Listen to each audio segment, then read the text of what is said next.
Welcome to the Apostolic Faith Church. May you find peace and salvation in His embrace. प्रार्थना में जाएंगे। धन्यवाद महान सामर्थी मेरे पिता परमेश्वर, प्रभु जी आपके नाम को महिमा देते मेरे खुदावन। पिता परमेश्वर, आज के सुंदर समय के लिए आपका धन्यवाद देते मेरे प्रभु जी। ये वचन बोलने वाला मैं नहीं परंतु पवित्र आत्मा हूँ। ये वचन हमारे हृदय में जाए, हमारे मनों में जाए और 100 गुना और 1000 गुना फल लेकर आए। यीशु मसीह के पवित्र और सामर्थी नाम से मांगते हैं, आमीन। ओके, मैं आशा करता हूँ आप सब लोग परमेश्वर में आनंदित हो गए। जैसे कि आज हमने आराधना सुनी, हमारा परमेश्वर सब कुछ कर सकता है ना। वो अद्भुत परमेश्वर है। अच्छा, मैं आज आपको एक गवाही दे रहा हूँ मेरी। अभी आपको पता है हमने ऑनलाइन वीडियो अपलोड करना स्टार्ट किया है ना, और इसमें क्या होता है, कुछ चीज़ें सही से वॉइस नहीं आ पा रही थी या कुछ बहुत ज़्यादा साउंड होता था। तो मुझे कोई व्यक्ति मिले, तो हमारे चर्च के बिलीवर हैं, और मैंने उनसे कहा कि भाई, उन्होंने मुझसे कहा कि हम लोग चर्च ज्वाइन करना चाहते हैं, कैसे हैं अभी आप। मैंने कहा ऑनलाइन चला रहे हैं, आप जुड़ जाओ। तो ऑनलाइन हमको जुड़ना आता नहीं है, कैसे जुड़े। तो मैंने कहा कि हम लोग रिपीट पोस्ट जो है, रिपीट वीडियो जो है हम लोग डाल देते हैं यूट्यूब पर, तो आप ऐसा करो यूट्यूब पर देख लो। तो उन्होंने पूछा बताओ कैसे देखें यूट्यूब पर। तो मैंने उनको चैनल ओपन करके दिया, और उन्होंने कहा कि इसमें कुछ चीज़ें समझ में नहीं आ रही, आवाज़ बहुत ही हो रही है। तो मैंने कहा कि मुझे माइक लेना पड़ेगा। तो बाद में हम माइक आगे जाकर लेंगे। तो बोले ठीक है पास्टर जी, बताओ माइक कौन सा आता है, कैसे आता है। तो मैंने उनको दिखाया इसमें इस तरीके का माइक आता है, और बोले ठीक है। और जब मैं वहाँ से निकल गया तो कुछ समय बाद मेरे घर पे एक माइक आया है, जो उन्होंने ही, मैं आपको दिखाऊं कैमरे में, आपको दिखेगा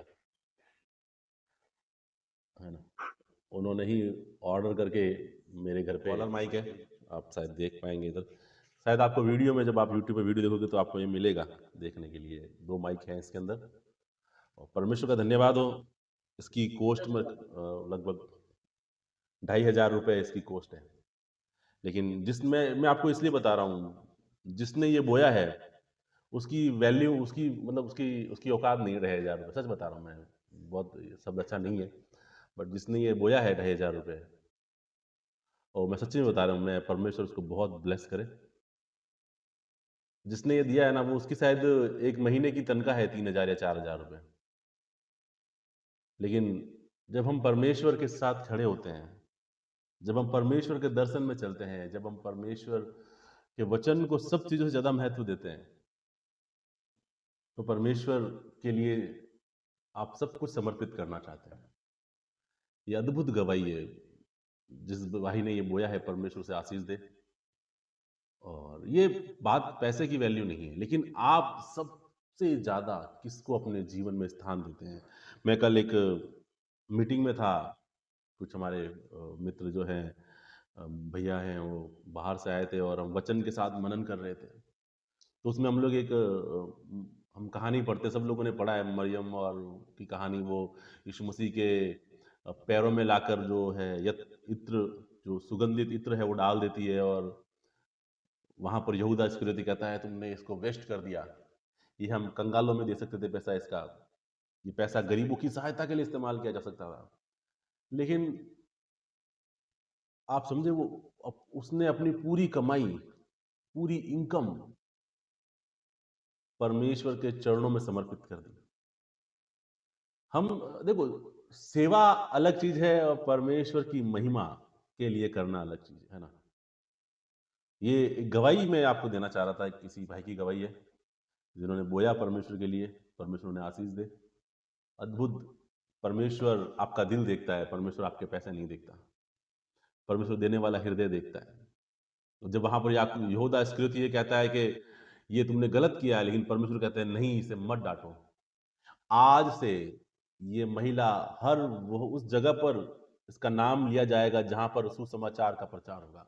कितना बड़ा पद मिला उसे, क्योंकि उसने सेवा को इंपॉर्टेंस नहीं दी, उसने परमेश्वर की महिमा करना ज्यादा इंपॉर्टेंट समझा।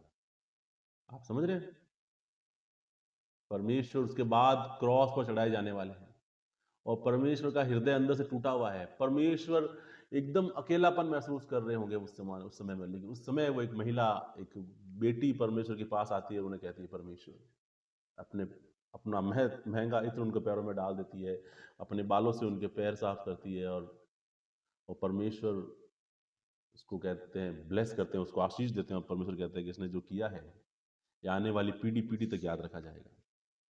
तो आपका प्रेम आने वाली पीढ़ी पीढ़ी तक याद रखा जाएगा। जब आप परमेश्वर से प्रेम करेंगे, अपने हृदय के साथ, अपने दिल के साथ, पूरी ईमानदारी के साथ अगर आप परमेश्वर से प्रेम करेंगे, तो मैं कह रहा हूं आप आने वाली पीढ़ी पीढ़ी तक याद किए जाओगे। परमेश्वर आपके द्वारा इतने बड़े महान काम करेगा, और परमेश्वर ने आपको महान काम करने के लिए चुना है चर्च। आप में से कोई छोटा नहीं है। आप समझ रहे हैं? गिदोन बहुत छोटा दिख रहा था, है ना? दाऊद बहुत छोटा दिख रहा था, शमूएल जब परमेश्वर के पास आया तो बहुत छोटा दिख रहा था, लेकिन परमेश्वर की सामर्थ उनमें थी। आप हो सकते हैं बहुत छोटे हो, आपको लग रहा होगा कि मैं बहुत छोटी जाति से आता हूं, है ना? लोग मुझे पानी पिलाना पसंद नहीं करते हैं। कई बार हम बहुत गरीब महसूस करते हैं अपने आप में, हम सोचते हैं मैं तो बहुत गरीब हूं, मैं क्या कर पाऊंगा परमेश्वर के लिए। कुछ लोग सोचते हैं मैं फिजिकली बहुत वीक हूं, मैं परमेश्वर के लिए क्या करूंगा। कुछ लोग सोचते हैं मैं तो बहुत छोटी जाति से आता हूं, मेरी बात कौन सुनेगा। लेकिन मैं कह रहा हूं परमेश्वर का वचन ये कहता है कि उसने तुच्छों को चुन लिया है, उसने निर्बलों को चुन लिया है, ताकि वो ज्ञानवानों को लज्जित कर सके। परमेश्वर ने आपको चुना है और वो आपके द्वारा अपनी महिमा प्रकट करेगा। आप जहां कहीं भी हैं, मैं कह रहा हूं परमेश्वर आपके द्वारा अपनी महिमा को प्रकट करेगा। अगर आप आमीन बोलते हैं, ग्रहण करते हैं ये आशीष आप।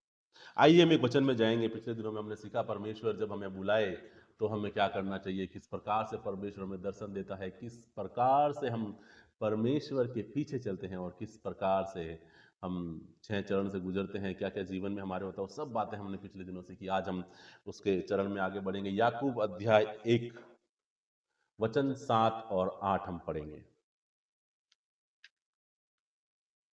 ऐसा मनुष्य यह ना समझे कि मुझे प्रभु से कुछ मिलेगा। वो व्यक्ति दुचिता है और अपनी सारी बातों में चंचल है। बस देखो, प्रभु का वचन कह रहा है ऐसा व्यक्ति, कैसा व्यक्ति, जो परमेश्वर के लिए निर्णय नहीं लेता हो। अच्छा, मैं एक कहानी सुनाऊं आपको। एक डॉक्टर शेउस है, उनकी एक कविता है, द जोड़ इन द रोड।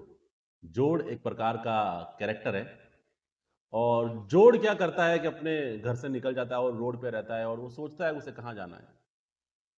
जोड़ बहुत समय लगाता है, 2-3 घंटे 4 घंटे इमेजिनेशन करता है, कैलकुलेशन करता है, कभी इधर देखता है, कभी उधर देखता है, कभी यहाँ जाने की कोशिश करता है, कभी वहां जाने की कोशिश करता है, और वो सोचता है मुझे कहाँ जाना है ना? और जोड़ ऐसा सोचता है कि मैं गर्म इलाके में चला जाऊं तो बहुत गर्म ना हो जाए, मैं ठंडे इलाके में चला जाऊं कहीं वो बहुत ठंडा ना हो जाए, मैं क्या बहुत ऊंचाई पे चला जाऊं तो ज्यादा ऊंचाई पे ना चला जाऊं, क्या मैं नीचे चला जाऊं तो क्या ज्यादा जमीन पे ना चलाऊं। बहुत ही ज्यादा मशक्कत के बाद जोड़ ये निर्णय करता है वो एक ही समय पे 2 जगह पे चला जाएगा, और दोनों जगहों पर निकल जाता है। इसका मतलब जोड़ कहीं नहीं पहुंचता है, जोड़ कहीं जाता ही नहीं है। एक्चुअल में ये कविता है जो डॉक्टर शेउस ने लिखी है, और ये हास्यास्पद, मतलब हंसने वाली कविता, लेकिन इसमें बहुत अच्छा एक हम एग्जाम्पल देख सकते हैं कि जोड़ की तरह हमें नहीं बनना है। हम कभी भी 2 स्थानों पर एक साथ नहीं जा सकते। हमें बहुत ज्यादा सोचने की आवश्यकता नहीं है, संघर्ष में फंसने की आवश्यकता नहीं है। क्यों? क्योंकि आपको ये फैसला लेना पड़ेगा कि आपको कहां जाना है, आपको ये सोचना पड़ेगा। तो मैं आज आपको ये याद दिलाना चाहता हूं, और आपसे ये विनती करना चाहता हूं कि अपने जीवन को यीशु के लिए समर्पित कर दें, है ना? यीशु के साथ महान उद्देश्य में अपने जीवन को जोड़ दें। जिस प्रकार याकूब कह रहा है कि ऐसा व्यक्ति जो निर्णय नहीं लेता, वो दो चिता है, मतलब 2 प्रकार से सोचता है, उसके हृदय में 2 भ्रांतियां हैं, वो कंफ्यूज है। वो सोचता है मैं ये करूं या नहीं करूं, क्या मुझे करना चाहिए या नहीं करना चाहिए, है ना? आप समझ रहे मेरी बात? तो अगर ऐसी घटना हमारे साथ है तो मैं आपसे कहना चाह रहा हूं हमें जोड़ बनने की जरूरत नहीं है। अपनी जिंदगी बर्बाद ना करें और साधारण जिंदगी ना जिए। शुरुआत में मैंने आपसे कहा कि परमेश्वर ने आपको साधारण होने के लिए नहीं बुलाया है। बस जिंदा मत रहो, ऐसे फैसले लो जो आपकी किस्मत बदल दे। तो आज का संदेश यही है, ऐसा फैसला जो आपकी किस्मत बदल दे। समझ रहे हैं? तो जोड़ क्या कर रहा है? कंफ्यूज है।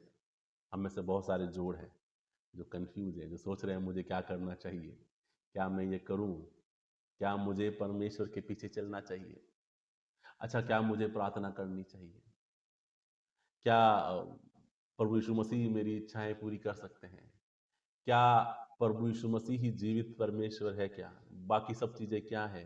बहुत सारे सवाल जब आपके मन में रहेंगे, है ना,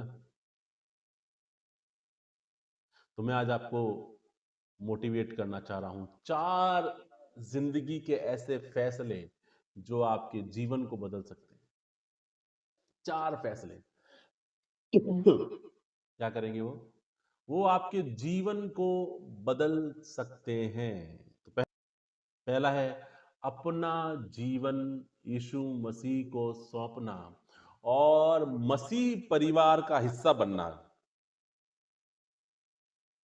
और अगर आपने ऐसा नहीं किया है तो कृपया इसका इंतजार न करें।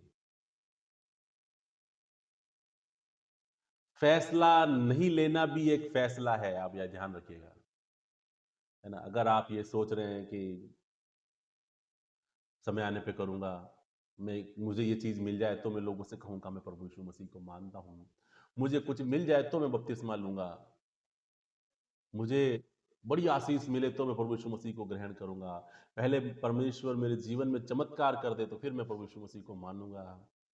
तो कई बार फैसले न लेना भी फैसला लेना ही है। तो हमें क्या करना है? सबसे पहली बात, हमें यीशु मसीह को अपना जीवन सौंपना है। हमें यीशु मसीह को अपना जीवन सौंपना है ना, और यीशु मसीह के परिवार का हिस्सा बन जाना है ना। परमेश्वर यीशु मसीह जो है, हम उनके परिवार का हिस्सा है जब हम मसीह में आते हैं, है ना। जब यीशु मसीह को ग्रहण करते हैं तब हम मसीह कहलाते हैं। मसीह कहलाने का मतलब है कि हम मसीह के शरीर का हिस्सा हो गए हैं, उसके परिवार का हिस्सा हो चुके हैं, है ना। और जब हम परिवार का हिस्सा हो चुके हैं तो आप महान एक इतिहास का हिस्सा है। आपका नाम जीवन की पुस्तक में है। आप जब परमेश्वर से मिलेंगे तो परमेश्वर आपसे कहेगा, आ मेरे विश्वास योग्य दास।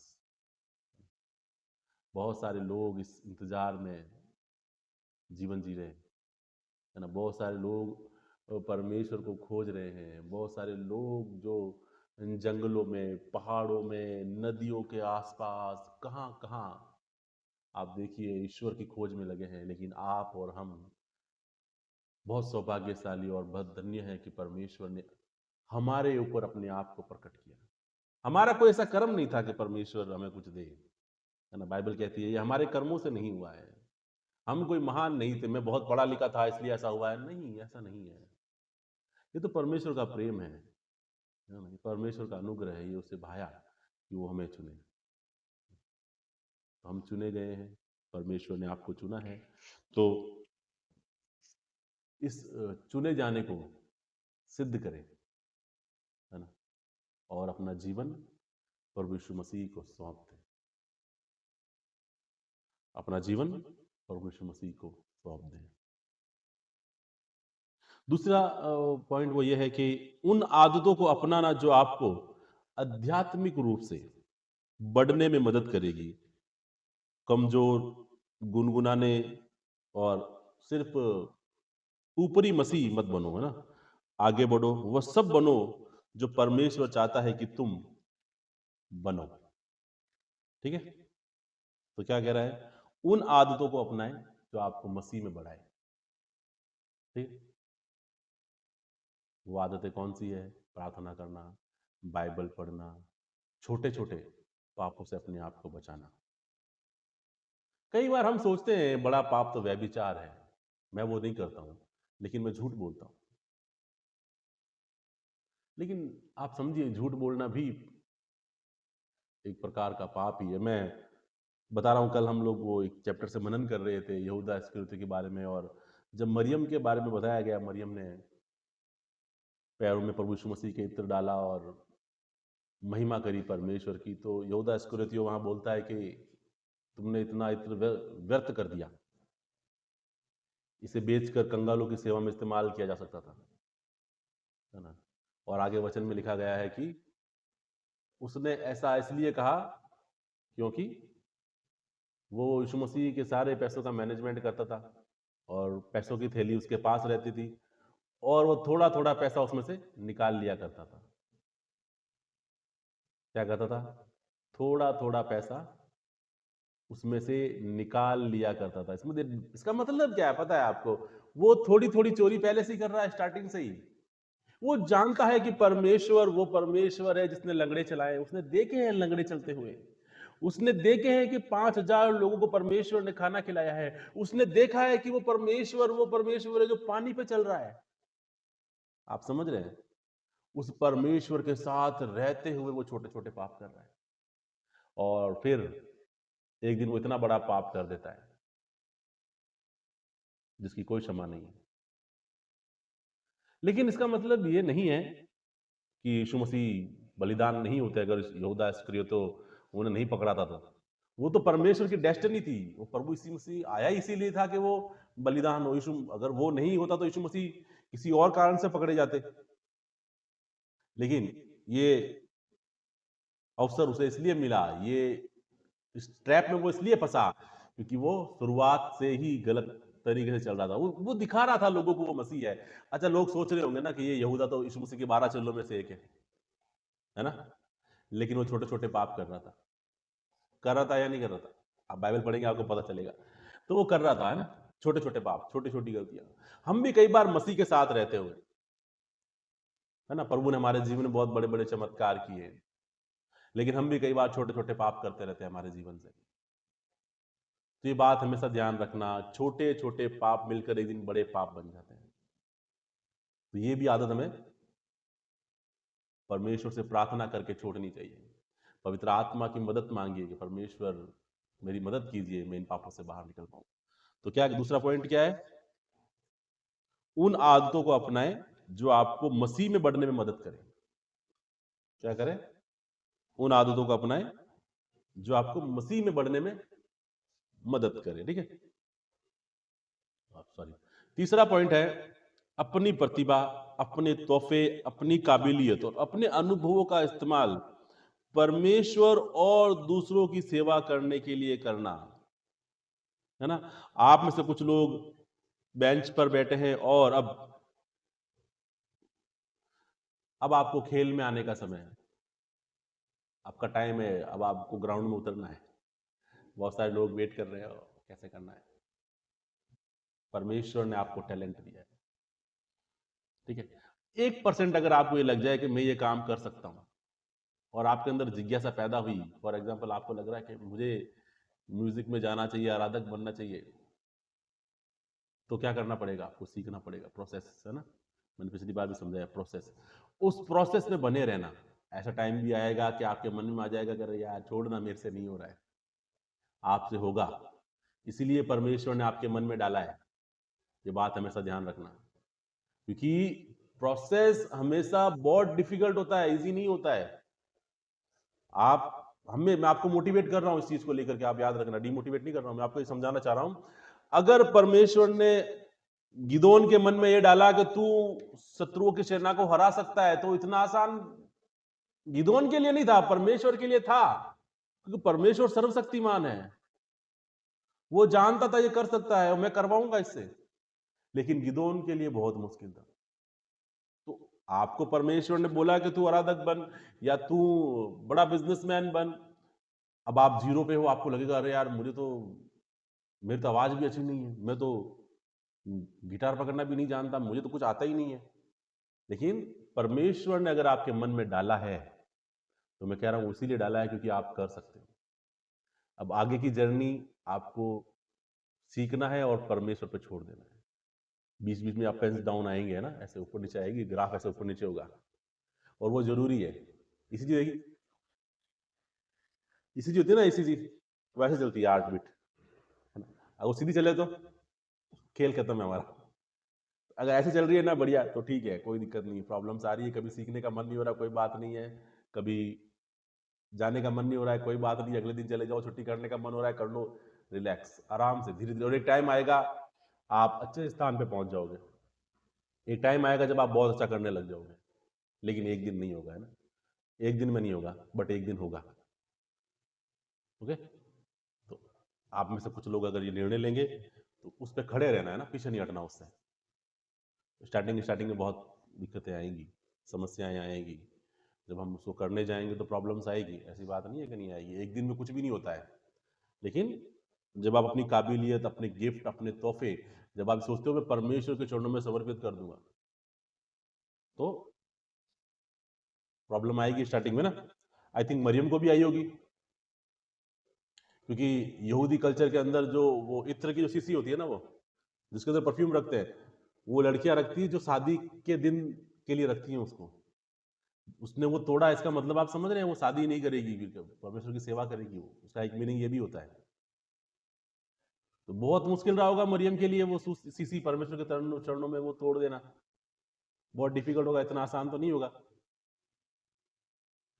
निर्णय लेना डिफिकल्ट हो सकता है ना, लेकिन उस पर खड़े रहना पड़ेगा आपको।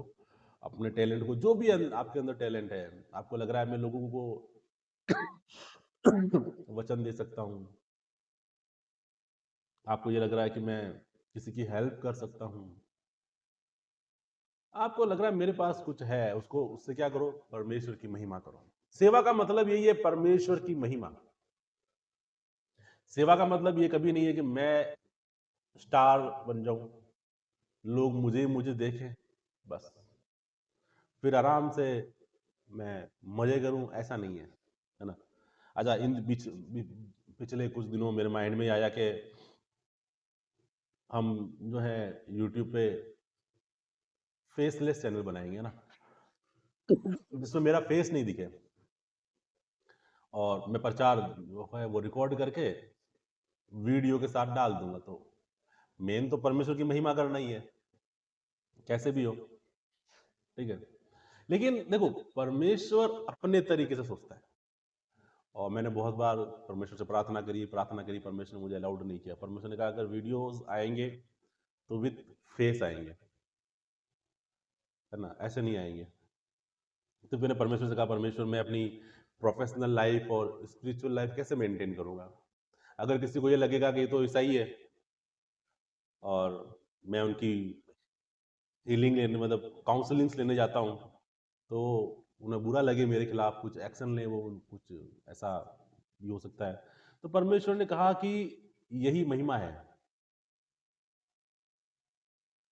ना, तुम्हें यही बताना है लोगों को कि तुम दोनों चीजें बैलेंस कर रहे हो, और तुम्हारा मेन उद्देश्य परमेश्वर की सेवा करना है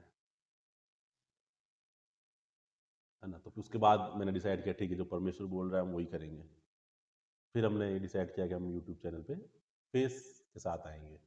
उससे पहले मेरे माइंड में बहुत टाइम तक यही माइंड में था कि हम फेसलेस बनाएंगे, और सेवा में बैकग्राउंड में करूंगा, और इन फ्रंट में एज अ काउंसलर ही काम करूंगा। लेकिन परमेश्वर ने कहा नहीं, सेवा तुझे खुलकर करनी है, सेवा छुप कर नहीं करनी है। तो परमेश्वर की अपनी योजना है ना, और वो अपनी योजनाओं से चलता है। हम अलग सोचते हैं, परमेश्वर अलग सोचता है। तो सबके लिए परमेश्वर ने अलग अलग योजनाएं रखी है। कुछ लोगों के यूट्यूब चैनल ऐसे हैं जो फेसलेस है, बहुत अच्छा चलते हैं। कुछ लोगों के फेस के साथ है जो बहुत अच्छा चल रहा है ना? कुछ लोग आराधक बहुत अच्छे हैं, कुछ लोग प्रचारक बहुत अच्छे हैं, कुछ लोग बिजनेसमैन बहुत अच्छे हैं, है ना, कुछ लोग सेवक बहुत अच्छे हैं, कुछ लोग खाना बहुत अच्छा बनाते हैं। मार्ता बहुत अच्छा खाना बनाती थी, है ना, मरियम की बहन मार्ता बहुत अच्छा खाना बनाती थी, तो खाना बना बना करके उसने सेवा करी है ना। तो कहने का मतलब ये, आपका जो भी टैलेंट है, आपका जो भी गिफ्ट है, आप परमेश्वर को समर्पित करेंगे उसको, है ना। तीसरा विषय, अपनी प्रतिभा को परमेश्वर को सौंप दे, परमेश्वर को इस्तेमाल करने दें उसको, और जो भी आपका टैलेंट है उसको परमेश्वर के राज्य के लिए इस्तेमाल करो। दिमाग लगाओ, थोड़ा सोचो, इस क्वेश्चन को लिख लो अपनी डायरी में और परमेश्वर से प्रार्थना करो, परमेश्वर मेरे पास ये टैलेंट है, मैं कैसे इसको आपके राज्य के लिए इस्तेमाल करूं, मैं कैसे इस टैलेंट को इस्तेमाल करूं कि परमेश्वर की महिमा हो उसमें, और परमेश्वर आपसे बात करेंगे। आज मेरी आप लोगों के लिए प्रार्थना है, आपका जो भी टैलेंट है, जो भी खूबी आप में है, आप उसे परमेश्वर के राज्य के लिए इस्तेमाल कर पाओ। परमेश्वर आपके वरदानों को इस्तेमाल करे यीशु मसीह के नाम में। आप टैलेंटेड है, आप बिजनेसमैन है यीशु मसीह के नाम में, आप बड़े सरकारी पदों पर आए हैं यीशु मसीह के नाम में, और आप बड़े पदों पर रहते हुए परमेश्वर की महिमा करेंगे। परमेश्वर आपको इस्तेमाल करे यीशु मसीह के नाम से, आमीन। ठीक है, तो कहने का मतलब यह है कि जो कुछ भी आपके पास है गिफ्ट में, काबिलियत में, वो परमेश्वर को समर्पित कर दें। ठीक है, चौथा पॉइंट है यीशु मसीह को दूसरों के साथ शेयर करना। तो एक बार जब आप यीशु मसीह का सुसमाचार प्राप्त कर लें तो हमारी ये नैतिक जिम्मेदारी बन जाती है, या हमारी आध्यात्मिक जिम्मेदारी बन जाती है कि हम इस सुसमाचार को लोगों के साथ बांटें। तो आपको क्या करना है? सुसमाचार प्रचारक बनना है, ताकि दूसरे भी इसे सुन सकें, लोगों तक ये पहुंच सके। अच्छा, आप तक पहुंचा? किसी ने पहुंचाया आप तक? पहुंचाया या नहीं पहुंचाया? अच्छा, एक पल के लिए इमेजिन करो कि अगर मुझे ये सुसमाचार नहीं मिला होता तो मैं कहां होता? अच्छा, मेरा घर कहां होता, मेरा घराना कहां होता, मेरी स्थिति क्या होती, मेरे बच्चों की स्थिति क्या होती अगर मुझे सुसमाचार नहीं मिला होता तो, है ना? हम में से कई लोग, जब सुसमाचार हमें मिल जाता है, हमारे जीवन में परमेश्वर अच्छे से काम करता है, हम आशीष प्राप्त कर लेते हैं, हम अच्छे पदों पर पहुंच जाते हैं, हम समृद्ध हो जाते हैं, तब हम ये सोचते हैं कि ये दूसरे लोग तो, ये तो शैतानिक है, ये अन्य जाति हैं, इनसे बात नहीं करना चाहिए। नहीं, हम भी तो कभी वही थे, हमें भी तो किसी ने निकाला है वहां से, उस कीचड़ से, है ना? उस पाप के कीचड़ से हमें बाहर निकाला है किसी ने। हम पापों में थे, हम गुनाहों में थे, हम शराब पीते थे, कोई व्यभिचार में था, कोई अलग अलग प्रकार के पाप में था, कोई झूठ के ऐसे बड़े जाल में फंसा हुआ था कि निकल नहीं पा रहा था, लेकिन परमेश्वर ने हमें निकाला, है ना? हम भी तो वही थे पहले कभी। और हम जैसी सोच हम रखते हैं, और हमें सुसमाचार देने वाले ने भी यही सोच रखी होती तो क्या हमें कभी सुसमाचार मिल पाता? कभी नहीं मिल पाता। हम इस आत्मग्लानि से, इस पीड़ा से, इस दर्द से कभी नहीं निकल पाते। मैं तो मेरी कहूं तो मैं कभी नहीं निकल पाता अगर प्रभु यीशु मसीह का सुसमाचार मुझे नहीं मिला होता। तो सच में मेरा जीवन तो नर्क था, मैं तो बड़ा पापी व्यक्ति था। तो अगर प्रभु यीशु मसीह का सुसमाचार मुझे नहीं मिला होता तो मैं तो कभी नहीं निकल पाता, बच ही नहीं पाता। पता नहीं कहाँ क्या जीवन होता, अभी तक तो जीवित भी नहीं हो पाता मैं। तो परमेश्वर का वचन, इसीलिए मैं हमेशा कहता हूँ कि मैं तो, पौलुस का वचन मुझे बहुत अच्छा लगता है। पौलुस कहता है मैं यीशु मसीह के साथ क्रॉस पर चढ़ाया गया हूँ, अब मैं जीवित नहीं हूँ, मुझ में मसीह जीवित है। तो मैं तो उसी समय मर गया था आत्महत्या करने की, जब हमने प्लान किए। तो बस अब ये जो जीवन है ये तो मसीह का जीवन है, हमारा जीवन ही नहीं, मेरा जीवन ही नहीं। मैं मानता ही नहीं हूँ कि मेरा जीवन है। मेरा आत्मिक पिता हमेशा कहते हैं मरा हुआ आदमी कभी भी विरोध नहीं कर सकता। क्या विरोध करेंगे, हम तो मरे हुए हैं, हमारा तो कुछ है ही नहीं। मेरा तो कुछ भी नहीं, सच में। मेरी पत्नी मुझे बहुत बार कहती है आपको बुरा नहीं लगता है क्या? ऐसा मेरे को लगता ही नहीं, क्या लगेगा। साधु सुंदर सिंह एक बार भारत से नेपाल की यात्रा कर रहे थे। अच्छा, साधु सुंदर सिंह जी के बारे में सुना है आपने सबने, है ना? बहुत महान प्रचारक हुए, प्रेरित हुए परमेश्वर। नेपाल की यात्रा कर रहे थे और रास्ते में बर्फ वाले स्थान से वो गुजरे, तो उनके साथ एक साधु था, कोई दूसरा संप्रदाय से, और एक स्वयं साधु सुंदर सिंह थे। तो उन्होंने देखा एक बर्फ में आदमी दबा हुआ है, तो साधु सुंदर सिंह कहते हैं इसको निकालते हैं। लेकिन शाम होने वाली थी, तो दूसरे साधु ने कहा कि नहीं, अगर इसको निकालने में समय खराब किया तो अंधेरा हो सकता है, जानवर आ सकते हैं, हम मर सकते हैं। तो तो वो साधु उनसे कहता है कि भाई तुम्हें जो करना हो वो करो, लेकिन मैं नहीं रुकूंगा, मैं आगे जाऊंगा, क्योंकि शाम होने वाली है और शाम होने से पहले पहले मुझे मेरे निर्धारित स्थान पर पहुंचना है ताकि मैं बच जाऊं। तो साधु सुंदर सिंह कहते हैं कि ठीक है तुम जाओ। मैं तो साधु सुंदर सिंह खोदते हैं और देखता है नीचे एक व्यक्ति है और उसकी हार्ट बीट वगैरह चेक करते हैं, बोलते हैं जीवित, उसको कंधों पे डालते हैं और बाहर निकालते हैं, ऊपर लेकर थोड़ा सा ऊपर चलते हैं, उसको पानी वानी कुछ देते हैं, थोड़ा सा वो गर्म होता है, फिर वो चलने लग जाता है, थोड़ा ठीक हो जाता है। फिर दोनों चल के ऊपर जाते हैं धीरे धीरे धीरे धीरे, और काफी देर यात्रा करने के बाद ऊपर पहुंचते हैं और देखते हैं वहां पर एक बहुत बड़ा पहाड़ गिर गया था बर्फ का, जिसके नीचे एक व्यक्ति दबा हुआ है। दोनों मिलकर ये सोचते हैं इसको भी बाहर निकाले। हमें भी तो दूसरा वाला सोचता है मुझे भी किसी ने निकाला है, मैं इसको बाहर निकालूं। तो खोदते हैं और खोद करके उसको बाहर जब निकालते हैं तो देखते हैं वो तो मरा हुआ है, तो मर चुका है। वो मरा हुआ व्यक्ति कौन था? वो वही व्यक्ति था जिसने ये कहा साधु सुंदर सिंह को, तुझे बचाना है तो तू बचा, मैं तो आगे जाऊंगा, मुझे मेरे प्राण प्रिय है। तो प्रभु का वचन क्या कहता है? वचन ये कह रहा है कि जो अपने प्राणों को बचाएगा वो इन्हें खोएगा, लेकिन जो अपने प्राणों को दे देगा वो इन्हें पाएगा। आप समझ रहे हैं? तो अगर जब तक हम ये सोचते रहेंगे मैं हूं, मेरा मान, मेरा सम्मान, मेरी प्रतिष्ठा, है ना, सोचेंगे मेरा मान, मेरा सम्मान, मेरी प्रतिष्ठा, मैं, तब तक हम परमेश्वर से प्राप्त नहीं कर पाएंगे। और जब हम ये समझेंगे कि परमेश्वर के लिए सब कुछ है, जो कुछ है वो परमेश्वर का है, तब हम परमेश्वर से बहुत कुछ प्राप्त कर सकते हैं। तो हमारा काम है, जिस प्रकार हमें सुसमाचार मिला है, हम बचाए गए, वैसे ही हमें दूसरों को सुसमाचार देना जरूरी है ना। और अगर आप अपना मन नहीं बना पा रहे हैं और जो कुछ भी करते हो उसमें असमंजस में हो, तो आपको ये नहीं सोचना चाहिए कि परमेश्वर से आपको कुछ मिलेगा।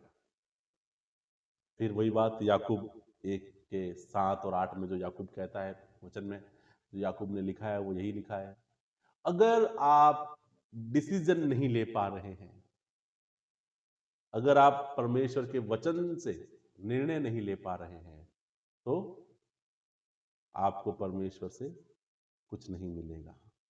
तो आपको 4 बातें आई होप मैं से ऐसा विश्वास करता हूं आपको समझ में आई होगी, है ना। पहली बात, अपनी जिंदगी परमेश्वर को, मसीह को सौंप दें और उसके परिवार का हिस्सा बन जाएं। दूसरी बात, उन आदतों को अपने अंदर डेवलप करें जो आपको और मसीह के नजदीक लेकर आ जाए। अपनी प्रतिभा, अपने टैलेंट को, अपने गिफ्ट को परमेश्वर के लिए इस्तेमाल करें। और चौथी बात, यीशु मसीह के सुसमाचार को बढ़ाने में सहयोग करें, है ना, उसके प्रीचिंग का हिस्सा बने। कोई भी माध्यम आप इस्तेमाल कर सकते हो परमेश्वर का सुसमाचार देने के लिए। आजकल सोशल मीडिया का जमाना है, कैसे भी आप परमेश्वर का सुसमाचार दे सकते हो। बहुत सारे लोग प्रभु यीशु मसीह का स्टेटस लगाते हैं, ये भी सुसमाचार देने का हिस्सा ही है, ये भी सुसमाचार का हिस्सा ही है। लोग आपका स्टेटस देखते हैं, प्रभु के बारे में जानते हैं, प्रभु ऐसे लोगों का जीवन बदल देता है। मैंने बहुत सारी गवाहियां सुनी है, किसी ने स्टेटस देखा और उसको वचन छू गया, उसने फोन करा उस व्यक्ति को, बोले ऐसे क्या, ये क्या है? बोले ये वचन है बाइबल का। बोले मुझे बता बाइबल क्या कहती है। और वो व्यक्ति आज विश्वास में है ना। तो खुलकर परमेश्वर के वचनों का प्रचार करें, लेकिन ध्यान रखते हुए, ठीक है, माहौल का ध्यान रखते हुए परमेश्वर के साथ जुड़े, सुसमाचार का हिस्सा बने, ताकि परमेश्वर की आशीष आपके जीवन में आ सके। ठीक है, परमेश्वर इस वचन के द्वारा आपको आशीष दे, और हमेशा की तरह प्रभु यीशु मसीह को हमारा उद्धारकर्ता ग्रहण किए बिना हम इस वचन सभा को समाप्त नहीं करेंगे। आइए ये अवसर को हमारे जीवन से ना जाने दे, यीशु मसीह को हम अपना उद्धारकर्ता ग्रहण करें, ताकि हम हमारा नाम जीवन की पुस्तक में लिखवा सकें और उस मिरास के अधिकारी हो जाए जो प्रभु यीशु मसीह ने हमारे लिए रखी है, जो उसने हर एक विश्वास करने वाले व्यक्ति के लिए रखी है। मैं आशा करता हूं परमेश्वर आपके जीवन में अद्भुत काम करेगा। आप बड़े अद्भुत कामों के लिए बुलाए गए हैं। ये मेरी इच्छा है, मैं आपको बहुत अच्छे टैलेंट के साथ बड़े स्थानों पर देखूं। आइए हम प्रार्थना करेंगे। धन्यवाद महान मेरे सामर्थी पिता परमेश्वर, खुदावंद धन्यवाद देते मेरे प्रभु जी इस सुंदर समय के लिए। इस वचन के लिए पिता परमेश्वर प्रभु जी हम पर अनुग्रह करो, दया करो। हम यीशु मसीह को अपना उद्धारकर्ता ग्रहण करके उसके परिवार का हिस्सा बन जाए। पिता परमेश्वर हम उन आदतों को हमारे अंदर पैदा कर सकें जो हमें आध्यात्मिक बनाए, जो हमें यीशु मसीह के योग्य बनाए। पिता परमेश्वर हम अपने गिफ्ट को, अपने टैलेंट को आपके राज्य के लिए और आपके लिए इस्तेमाल कर पाए। प्रभु जी हम सुसमाचार को फैलाने में अपना योगदान दे पाए। अनुग्रह करना मेरे पिता परमेश्वर, दया करना। यीशु मसीह के नाम से मैं विश्वास करता हूँ यीशु मसीह परमेश्वर का पुत्र है। मैंने जो भी पाप जाने अनजाने में अपने मन, कर्म, वचन, बुद्धि से किए हैं, मैं मानता हूँ यीशु मसीह मेरे पापों को माफ करो। मुझे यीशु मसीह के लहू से धोकर शुद्ध करो। मैं अपना शरीर, अपना जीवन यीशु मसीह को देता हूँ।